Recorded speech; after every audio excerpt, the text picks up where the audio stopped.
ऐसा फाइनल, वो भी हमारे एरिया में, हमने नहीं देखा था। तो चलिए बताते हैं। तो ये है चैंपियंस ट्रॉफी का फाइनल, और ये वही चैंपियंस ट्रॉफी है जो गेतलसूद में होता था। जैसे ही हम यहाँ पर पहुँचते हैं, हम मंटू भैया से हम एंट्री ले लेते हैं फ्री में। फिर देखते हैं मधुमक्खी जैसा भीड़।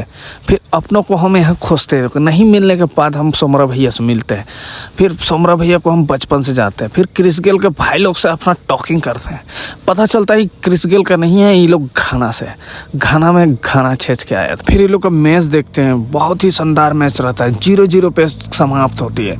उसके बाद प्लेंटी शूट आउट में कांके प्रदर्शित जीत जाता है। फिर ये लोग का खुशी का माहौल रहता भाई, खतरनाक। इसका फुल वीडियो आप यूट्यूब में देख सकते हैं। और सबसे रिक्वेस्ट है टीम मैनेजर लोग से कि आप लोकल प्लेयर को यहाँ बढ़ावा दे, ना कि यहाँ वहाँ से मंगाए भैया लोग को। ठीक है, उससे सीखता है, लेकिन लोकल प्लेयर रहेगा तो बड़ा मजा आएगा। चलिए ठीक है, धन्यवाद, टाटा बाय बाय।